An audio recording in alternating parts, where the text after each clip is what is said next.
एक बिजनेसमैन को एक प्रोसिक्यूटर से प्यार हो जाता है और दोनों साथ रहने लगते हैं, लेकिन रिश्ते में बढ़ती कड़वाहट एक दिन खूनी मोड़ ले लेती है। गुस्से और नफरत में अंधी हुई प्रोसिक्यूटर अपने ही प्रेमी को मौत के घाट उतार देती है। फिर उसके भारी भरकम शव को घसीटकर कमरे के एक कोने में छिपा देती है ताकि किसी को उस पर शक न हो। अब शुरू होता है असली क्राइम गेम। वह बंदूक का खोखा फर्श पर बिखरे खून के हर कतरे और कमरे के हर निशान को इतनी बारीकी से साफ करती है कि मानो वहाँ कभी कोई हत्या हुई ही न हो। सबूत मिटाते मिटाते वह अपने दिमाग में लाश को हमेशा के लिए गायब करने का पूरा प्लान भी तैयार कर लेती है। जैसे ही वह किचन से एक बड़ा चाकू उठाती है, उसका छोटा बच्चा नींद से जाग जाता है। मजबूरन उसे सब कुछ छोड़कर बच्चे को संभालने जाना पड़ता है, लेकिन तभी अचानक उसकी नौकरानी मार्सिया घर पहुंच जाती है। अब एलाइज की जरा सी चूक भी इस खौफनाक हत्या का राज दुनिया के सामने ला सकती थी। वह तुरंत मार्सिया का रास्ता रोककर उसे बातों में उलझाने लगती है ताकि उसकी नजर घर के अंदर किसी भी संदिग्ध चीज पर न पड़े। मार्सिया दरवाजे के पास रखे कई बड़े बड़े सूटकेस देखकर पूछती है, मैडम क्या आप कहीं बाहर जा रही हैं? एलिज बिना एक पल गंवाए बड़ी चालाकी से झूठ बोल देती है कि वह कुछ वाइन की बोतलें पहुंचाने जा रही है। मार्सिया कहती है, तो मैं तब तक साहब के लिए नाश्ता बना देती हूँ। यह सुनते ही एलाइज के होश उड़ जाते हैं, क्योंकि किचन के ठीक पास उसके अपराध के निशान छिपे हुए थे। वह तुरंत बहाना बनाकर मार्सिया को बच्चे को संभालने के लिए ऊपर भेज देती है। जैसे ही मार्सिया ऊपर जाती है, एलाइज फौरन किचन में पहुंचती है, एक बड़ा धारदार चाकू उठाती है और अंदर से दरवाजा बंद कर लेती है। कुछ घंटों बाद एलाइज अपने खौफनाक इरादे को अंजाम दे चुकी थी। उसने लाश के टुकड़े टुकड़े कर दिए थे। अब बस उन टुकड़ों को सूटकेस में भरकर हमेशा के लिए गायब करना बाकी था। तभी उसकी नजर मृत प्रेमी की वेडिंग रिंग पर पड़ती है। एक पल के लिए वह ठिठक जाती है, फिर बिना कोई भाव दिखाए अंगूठी निकालकर अपने पास रख लेती है। लाश के सभी टुकड़ों को 3 अलग अलग सूटकेस में भरने के बाद एलिज चैन की सांस लेते हुए शावर लेती है और अपने शरीर पर लगे खून के आखिरी धब्बे तक धो डालती है। कुछ ही देर बाद वह तीनों भारी सूटकेस लिफ्ट में रखती है और उन्हें ठिकाने लगाने निकल पड़ती है। यहीं से कहानी फ्लैशबैक में चली जाती है। एलाइज पेशे से एक प्रोसिक्यूटर थी और ब्राजील के सबसे बड़े बिजनेसमैन में से एक मार्कोस को अपनी सेवाएं दे रही थी। दोनों के बीच रिश्ता अब सिर्फ प्रोफेशनल नहीं रह गया था। तभी मार्कोस की पत्नी का फोन आ जाता है। वह बिना घबराए झूठ बोल देता है कि वह एक पत्रकार को इंटरव्यू दे रहा है। अगले दिन एलाइज अपनी बियांका के साथ क्लब में नए क्लाइंट की तलाश कर रही थी। उसी दौरान मार्कोस उसे बार बार फोन करता है, लेकिन एलाइज जानबूझकर हर कॉल नजरअंदाज कर देती है। वह चाहती थी कि मार्कोस उसके लिए और ज्यादा बेचैन हो जाए और उसकी अहमियत समझे। वो बियांका को बताती है कि मार्कोस शादीशुदा है और उसकी एक बेटी भी है। फिर भी उसका सपना था कि किसी तरह मार्कोस अपनी पत्नी को तलाक देकर उससे शादी कर ले। आखिर वह पॉपकॉर्न इंडस्ट्री का सबसे बड़ा बिजनेसमैन था, जिसके पास दौलत की कोई कमी नहीं थी। इसी बीच एलाइज की डील एक बुजुर्ग ग्राहक से हो जाती है और दोनों एक होटल के कमरे में जाते हैं। मुलाकात खत्म होने के बाद जब एलाइज वहाँ से जाने लगती है तो वह बुजुर्ग उसे रोक कर कहता है, तुम बिल्कुल मेरी बेटी जैसी दिखती हो। लेकिन एलाइज बिना कुछ प्रतिक्रिया दिए वहाँ से निकल जाती है। बाहर निकलते ही एलाइज देखती है कि मार्कोस उसे पागलों की तरह ढूंढ रहा था। जैसे ही दोनों आमने सामने आते हैं, एलाइज 2 टूक कह देती है, मेरी भी अपनी जिंदगी है। मैं हर बार तुम्हारे बुलाने पर सब कुछ छोड़कर नहीं आ सकती। अब तक मार्कोस भी उसकी असली मंशा समझ चुका था। वह एलिज को भरोसा दिलाते हुए कहता है कि उसकी पत्नी की मानसिक हालत इतनी खराब हो चुकी है कि डॉक्टर उसे मानसिक अस्पताल भेजने की तैयारी कर रहे हैं। बस थोड़ा इंतजार करो, उसके बाद हम हमेशा के लिए साथ होंगे। अपनी बात पर यकीन दिलाने के लिए वह एलाइज को एक नई लग्जरी कार गिफ्ट कर देता है। एलाइज के लिए यह किसी सपने के सच होने जैसा था। वह खुशी से मार्कोस को चूम लेती है। इसके बाद मार्कोस उस पर पैसों और तोहफों की बारिश कर देता है। कभी महंगे रेस्तरां, कभी आलीशान रिसोर्ट, तो कभी लग्जरी ट्रिप। वह एलाइज को ऐसी जिंदगी दिखाता है जिसकी उसने हमेशा ख्वाहिश की थी। जल्द ही वो पत्नी से तलाक लेकर एलिज को नया घर गिफ्ट कर देता है और साथ ही शादी का प्रस्ताव रख देता है। मार्कोस उसे वो काम भी हमेशा के लिए छोड़ देने को कह देता है। शादी की तारीख तय होते ही सबसे पहला निमंत्रण कार्ड लेकर एलाइज अपनी माँ के घर पहुंचती है। कार्ड देखते ही उसकी मौसी की खुशी का ठिकाना नहीं रहता। आखिर उसकी बच्ची की शादी ब्राजील के बेहद अमीर और रसूखदार बिजनेसमैन से होने जा रही थी। एलिज अपनी माँ और सौतेली बहनों से भी मिली। वह उन्हें अपनी नई कार में घुमाने ले गई। इसी दौरान उसका सामना अपने सौतेले पिता से हुआ, जो बेहद घटिया इंसान था। शाम को जब एलाइज खाना बनाने की तैयारी कर रही थी, तभी उसका सौतेला पिता उसे घेर कर ताने मारने लगा। वह बोला, लगता है ये लग्जरी गाड़ी लेने के लिए तुम्हें बहुत मेहनत करनी पड़ी होगी। इतना कहकर वह उसके और करीब आने लगा। एलाइज ने तुरंत चाकू उठाकर उसकी तरफ तान दिया। इस पर वह बेशर्मी से हंसते हुए बोला, तुम्हें तो पहले ये सब अच्छा लगता था ना। तभी एलाइज की माँ वहाँ आ गई। उसने एलाइज के हाथ में चाकू देखा तो बिना कुछ जाने समझे उसी को भला बुरा कहने लगी। वहीं उसका सौतेला पिता एलाइज को सिर फिरी बताकर वहाँ से चलता बना। अकेले में उसकी माँ भी उसे डांटने लगी, क्या मेरा घर तोड़ने आई हो। इसके बाद एलाइज 1 सेकंड भी वहाँ नहीं रुकी। वह वापस अपनी कार में आकर फूट फूट कर रो पड़ी। जल्द ही वह दिन भी आ गया जब उसकी शादी मार्कोस से होने जा रही थी। मार्कोस की शादी में उसका पूरा परिवार और करीबी लोग शामिल हुए, जबकि एलाइज की तरफ से सिर्फ उसकी मौसी आई थी। शादी के बाद एलाइज ने मार्कोस के परिवार का शुक्रिया अदा किया कि उन्होंने एक साधारण परिवार की लड़की को अपने घर की बहू के रूप में स्वीकार किया। इसके बाद मेहमानों की बधाइयों का सिलसिला शुरू हो गया। उन्हीं मेहमानों में वह बुजुर्ग भी मौजूद था जिसके साथ एलाइज कभी होटल में रुकी थी। उसे देखते ही एलाइज के चेहरे का रंग उड़ गया। तभी उसकी मुलाकात उस बुजुर्ग की बेटी से भी हुई जिसके बाल और हुलिया सचमुच एलाइज से काफी मिलता जुलता था। अब एलाइज के मन में बस एक ही डर था, कहीं वह बुजुर्ग सबके सामने उसकी सच्चाई न खोल दे। हालांकि ऐसा कुछ नहीं हुआ। उधर सुहाग रात पर मार्कोस अचानक पीछे से एलाइज पर बंदूक तान देता है। एलाइज फुर्ती से बंदूक छीन लेती है और उसी के दम पर मार्कोस को अपने सामने बेबस कर देती है। लेकिन अगले ही पल पता चलता है कि यह सब उनके रोमांचक खेल का हिस्सा था। अपराध से 3 साल पहले एलाइज की मौसी फ्लाइट पकड़कर उसे पुर्तगाल मिलने आई थी, क्योंकि काफी कोशिशों के बाद भी एलाइज मां नहीं बन पा रही थी। अगले दिन उसे डॉक्टर के पास जाना था, लेकिन ऐन वक्त पर मार्कोस बता देता है कि उसे ब्राजील जाना पड़ेगा। एलाइजे उसे रोकने की कोशिश करती है तो वह मौसी के सामने ही कह देता है, दिक्कत एलाइज को है, मुझे नहीं। जाते जाते वह बस इतना कहता है, मार्था आंटी के साथ चली जाना। बाद में मौसी की नजर घर में रखे पालतू सांप और हथियारों पर पड़ती है। वह एलिज को समझाती है कि सांप की जगह कोई कुत्ता पाल लो, वरना एक दिन यही सांप तुम्हारे होने वाले बच्चे के लिए खतरा बन जाएगा। लेकिन इससे भी बड़ी चिंता यह थी कि अगर एलाइज जल्द मां नहीं बनी तो उसके रिश्ते में दरार पड़ सकती थी। अगले 3 महीनों तक इलाज चलता रहा। डॉक्टर ने जो सलाह दी एलाइज ने सब कुछ करके देखा, लेकिन इसके बावजूद वह गर्भवती नहीं हो सकी। एक दिन घर में पार्टी रखी गई। मार्कोस का खास दोस्त हाइटोर भी आया था और उसके साथ एलाइज की पुरानी प्रोसिक्यूटर दोस्त बियांका भी मौजूद थी। उसे देखते ही एलाइज के मन में डर बैठ गया। उसे लगा कि कहीं बियांका ने हाइटोर को उसके अतीत के बारे में सब कुछ बता दिया तो मार्कोस के परिवार के सामने उसकी असलियत उजागर हो जाएगी। लेकिन बियांका उसे अलग ले जाकर समझाती है कि घबराने की कोई बात नहीं है। उसकी मुलाकात हाइटोर से महज VIP क्लास प्रोसिक्यूटर की एक वेबसाइट है उस पर हुई थी। वह अपना काम करेगी, किसी से कुछ नहीं कहेगी और चुपचाप वापस चली जाएगी। अब एलाइज के मन में एक ही सवाल घूम रहा था, कहीं उसका पति भी VIP क्लास की सर्विस तो इस्तेमाल नहीं कर रहा? इसका जवाब सिर्फ उसके ईमेल्स में छिपा हो सकता था। मौका मिलते ही वह मार्कोस का लैपटॉप खोलने की कोशिश करती है,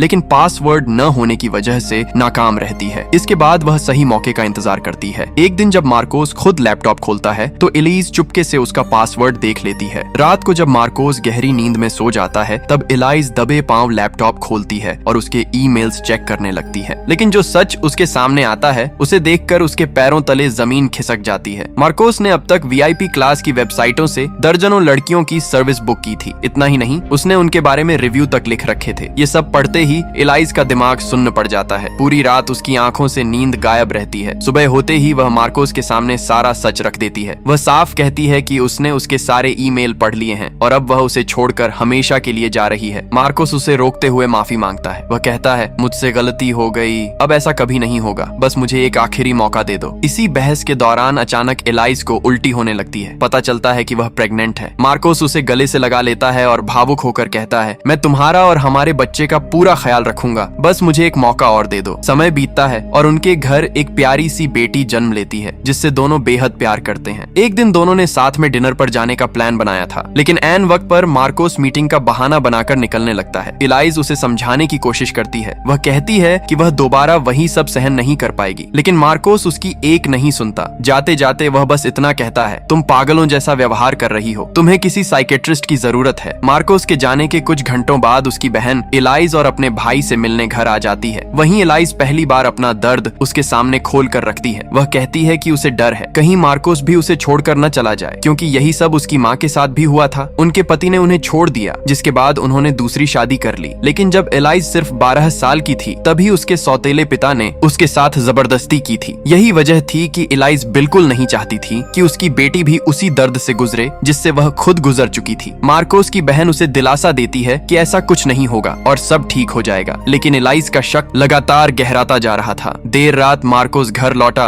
और थककर हॉल में ही सो गया। मौका मिलते ही एलाइज ने उसकी जेब से मोबाइल निकाला और उसकी उंगली की मदद से फोन अनलॉक कर लिया। इस बार जो सच सामने आया उसने एलाइज को पूरी तरह तोड़ दिया। मार्कोस डेनियल नाम की एक लड़की के प्यार में पड़ चुका था। उसने उसे मैसेज किया था, बस उस दिन का इंतजार है जब तुम VIP क्लास छोड़ दोगी। इस बार एलाइज ने कोई हंगामा नहीं किया। वह चुपचाप मार्कोस से दूरी बनाने लगी, लेकिन मार्कोस का गुस्सा फूट पड़ा। उसने एलाइज को गालियां दी, उसे रंडी कहकर अपमानित किया और उसके मुंह पर पैसे फेंक दिए। एलाइज रोते हुए उसे उसका वादा याद दिलाती है कि वह उसके साथ कभी अपनी पहली पत्नी जैसा व्यवहार नहीं करेगा। इस पर मार्कोस ठंडे लहजे में कहता है, जरा खुद को देखो, मैं अपनी बेटी को तुम्हारे साथ नहीं छोड़ सकता, तुम्हें पागल खाने जाने की जरूरत है। अब एलिस को साफ समझ आने लगा था कि मार्कोस उसके साथ भी वही खेल खेल रहा था जो कभी उसने अपनी पहली पत्नी के साथ खेला था। उसके मन में एक ही डर था, कहीं उसकी बेटी का भविष्य भी उसके बचपन जैसा दर्दनाक न बन जाए। इसी दौरान एलिस को एक ऐसा दस्तावेज मिलता है जिसमें उसे मेंटल हॉस्पिटल में भर्ती कराने का पूरा खर्च लिखा होता है। ये देखते ही उसके पैरों तले जमीन खिसक जाती है। अब उसे यकीन हो जाता है कि मार्कोस उसके साथ भी वही करने वाला है जो उसने अपनी पहली पत्नी के साथ किया था। सबसे पहले वह डेनियल को फोन करती है, लेकिन उसका मोबाइल बंद मिलता है। इस बीच एलाइज के मन में इस मुसीबत से निकलने के कई खतरनाक ख्याल आने लगते हैं। वह फिर से अपना पुराना रूप धारण करती है और एक नाइट क्लब पहुंच जाती है। काफी तलाश के बाद आखिरकार उसे डेनियल मिल जाती है। एलाइज उससे एक अजनबी बनकर बात करती है और उसके परेशान होने की वजह पूछती है। डेनियल बताती है कि उसका क्लाइंट अभी तक नहीं आया। एलाइज मुस्कुराकर कहती है, यहाँ क्लाइंट्स की कमी नहीं है, किसी और के साथ चली जाओ, मैं भी पहले यही काम करती थी, फिर एक अमीर आदमी से रिश्ता हो गया तो सब छोड़ दिया। इतना सुनते ही डेनियल भी अपना राज खोल देती है। वह बताती है कि एक अमीर बिजनेसमैन उसके प्यार में पागल है। वह उसे महंगे गिफ्ट देता है, ट्रिप्स पर ले जाता है और चाइनीज रेस्टोरेंट में डिनर भी कराता है। उसकी पत्नी पागल हो चुकी है और अगले हफ्ते उसे मानसिक अस्पताल भेज दिया जाएगा। उसके बाद वह अपनी पत्नी को तलाक देकर उसी से शादी कर लेगा। डेनियल की बातें सुनते ही एलाइज के सामने अपनी बर्बादी की पूरी तस्वीर साफ हो जाती है, लेकिन वह हार नहीं मानती। वह मार्कोस की जासूसी करवाती है। जांच में पता चलता है कि मार्कोस ने डेनियल को भी बिल्कुल उसी रंग की कार गिफ्ट की थी जैसी उसने एलाइज को दी थी। फोटोग्राफर का कहना था कि ये सबूत अदालत में एलाइज का पक्ष मजबूत कर सकते हैं, लेकिन एलाइज अब अदालत नहीं कुछ और ही फैसला कर चुकी थी। अपराध के 18 घंटे बाद एलाइज मार्कोस के शरीर के तीनों सूटकेस लिफ्ट से नीचे ले जाती है। कार में सूटकेस रखते वक्त उसे एक पल के लिए महसूस होता है कि कोई उसे देख रहा है, लेकिन आसपास कोई दिखाई नहीं देता। इसके बाद वह कार लेकर शहर से काफी दूर निकल जाती है। रास्ते में वह अपनी नौकरानी मार्सिया को फोन करके बेटी का हाल पूछती है और यह भी जानना चाहती है कि क्या मार्कोस घर लौटा है। मार्सिया बताती है कि वह अब तक वापस नहीं आया। आगे एक सुनसान जगह पर एलाइज अपनी वेडिंग रिंग खेतों में फेंक देती है। रात को जब वह फिर बेटी का हाल पूछती है तो पता चलता है कि उसे 104 डिग्री बुखार है। अब एलाइज ज्यादा देर बाहर नहीं रुक सकती थी, लेकिन आगे पुलिस चेकिंग चल रही होती है। जब पुलिस उसकी कार की तलाशी ले रही होती है तभी उसके दिमाग में बार बार वही खौफनाक मंजर घूमने लगता है जब उसने मार्कोस के शव को पॉलीथिन में पैक किया था। उसकी घबराहट देखकर पुलिसकर्मी वजह पूछता है। एलिस कांपती आवाज में बताती है कि उसकी बेटी को तेज बुखार है और उसे तुरंत घर पहुंचना है। ये सुनकर पुलिस उसे जाने देती है। कुछ दूर आगे बारिश शुरू हो जाती है। उसी मूसलाधार बारिश में भीगते हुए एलिस 2 सूटकेस बाहर निकालती है और मार्कोस के शरीर के टुकड़े वहीं फेंक देती है, जबकि उसका सिर वह किसी दूसरी जगह ठिकाने लगा देती है। 2 दिन बीत जाने के बाद भी जब मार्कोस का कोई पता नहीं चलता तो उसके परिवार वाले एलाइज से सवाल जवाब शुरू कर देते हैं। एलाइज एक मनगढ़ंत कहानी गढ़ देती है। वह कहती है कि उस रात मार्कोस कहीं जाने की तैयारी कर रहा था। उसने सूटकेस में कपड़े, पैसे, लैपटॉप और अपना फोन रखा था। असलियत यह थी कि एलाइज सूटकेस को एक मालगाड़ी में फेंक चुकी थी। हत्या में इस्तेमाल किया गया चाकू वहीं के एक डिब्बे में छिपा दिया था। कपड़े जला चुकी थी और मार्कोस का फोन भी तोड़ चुकी थी। एलाइज का बयान सुनकर पुलिस को शक होता है कि शायद मार्कोस का अपहरण हुआ है। ये सुनते ही एलाइज जोर जोर से रोने लगती है और यही दिखाती है कि वह बस अपने पति के सुरक्षित लौट आने की दुआ कर रही है। इसी बीच पुलिस चीफ भी उनके घर पहुंच जाते हैं। अब तक मार्कोस की कोई खबर नहीं मिली थी। उसकी तस्वीर हर पुलिस स्टेशन और अस्पताल भेजी जा चुकी थी, जबकि एंटी किडनैपिंग यूनिट भी मामले पर नजर रखे हुए थी, क्योंकि मार्कोस के पिता इसी हफ्ते कंपनी बेचने वाले थे और शायद उसी पैसे के लिए मार्कोस को किडनैप किया गया हो। कुछ ही देर बाद टीवी पर ब्रेकिंग न्यूज चलती है। शहर के बाहर एक सुनसान सड़क किनारे नीले पॉलीथिन में इंसानी शरीर के टुकड़े मिले हैं। एक हाथ और पैर मिलने से पूरे इलाके में दहशत फैल गई थी। तभी एक और चौंकाने वाली जानकारी सामने आती है। मार्कोस के लैपटॉप से किसी को $15,000 ट्रांसफर किए गए थे और उसी से एक ईमेल भी भेजा गया था, लेकिन उसका फोन लगातार बंद आ रहा था। अब पुलिस उस ईमेल के आईपी एड्रेस को ट्रैक कर रही थी। ये सुनकर एलाइज के होश उड़ जाते हैं। उसे पहली बार एहसास होता है कि पुलिस इस तरीके से भी मार्कोस के लैपटॉप तक पहुंच सकती है। वहीं दूसरी तरफ मार्कोस की मां को थोड़ी राहत मिलती है कि शायद उनका बेटा अब भी जिंदा है।